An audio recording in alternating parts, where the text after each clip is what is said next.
નમસ્કાર ખેડૂત મિત્રો, ખેડૂત પ્રયાસ ચેનલમાં આપનું સ્વાગત છે।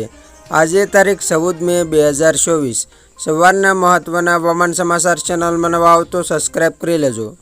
સૌરાષ્ટ્ર અને દક્ષિણ ગુજરાતમાં કરા સાથે વરસાદ પડ્યો।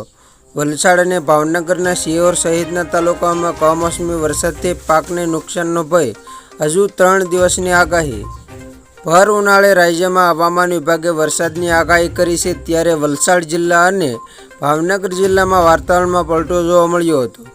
વલસાડ જિલ્લાના કપરાડાના સુથરાપાડા અને આસપાસના વિસ્તારમાં વરસાદ પડ્યો છે। ભાવનગર જિલ્લાના સિહોર તાલુકાના બોરડી, તાણા, જાંબાળા, કાસાવાદ સહિતના ગામોમાં કરા સાથે વરસાદ પડ્યો છે। જો કે કેરીના પાકને નુકસાન થવાની ભીતિથી ખેડૂતોમાં ચિંતા વ્યાપી છે। આ પહેલાં જ હવામાન વિભાગે જિલ્લામાં વરસાદની આગાહી કરી હતી। હજુ પણ જિલ્લામાં હવામાન વિભાગની આગાહી પ્રમાણે વરસાદની શક્યતા છે। કપરાડા તાલુકાના અંતરિયાળ વિસ્તારમાં પણ વરસાદ પડ્યો છે। કપરાડાના ઉડા ગામે કરા સાથે વરસાદ પડ્યો છે। વરસાદના પગલે વાતાવરણમાં ઠંડક પ્રસરી ગઈ છે। કપરાડાના અનેક ગામોમાં વરસાદની શરૂઆત થઈ છે। વલસાડના કપરાડા તાલુકામાં ગાજવી સાથે વરસાદ પડ્યો હતો। વલસાડના કપરાડા તાલુકામાં ગાજવી સાથે ભારે વરસાદ પડ્યો છે। ઉડા, ગિરનારા સહિતના ગામોમાં વરસાદ પડ્યો છે। કરા સાથે વરસાદથી કેરીના પાકને નુકસાનની શક્યતા છે। ગિરનારા ગામમાં આવેલી આશ્રમ શાળાના પતરા ઉડ્યા હતા। વેદાંત આશ્રમ શાળાના પતરાઓનો શેડ ઉડ્યો છે। 15 જેટલા વૃક્ષો પણ ધરાશાયી અને વીજ પોલને પણ નુકસાનના સમાચાર છે। રાજ્યમાં અમુક જિલ્લામાં 4 દિવસ જોવા મળશે વરસાદી માહોલ, હવામાન વિભાગે આગાહી કરી છે। હવામાન વિભાગના જણાવ્યા અનુસાર આજે અરવલ્લી, મહીસાગર, દાહોદ, સુરેન્દ્રનગર, રાજકોટ, વલસાડ, ડાંગ અને દાદરાનગર હવેલીમાં ગાજવી સાથે છૂટાછવાયા વરસાદની શક્યતા છે।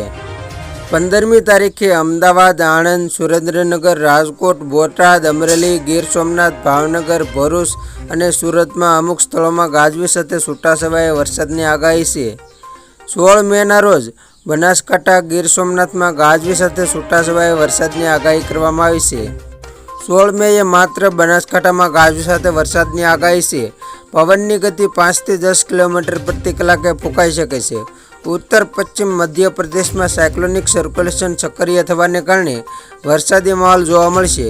2 દિવસ બાદ ફરી એક વખત તાપમાનમાં વધારો થશે। 2 થી 3 ડિગ્રી તાપમાનમાં વધારો થશે। અમદાવાદમાં આવતીકાલે અમુક વિસ્તારોમાં વરસાદ પડી શકે છે।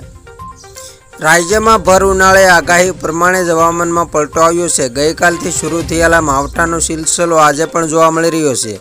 ખાસ કરીને આંધી વંટોળને કારણે નુકસાનીના દ્રશ્યો પણ સામે આવી રહ્યા છે।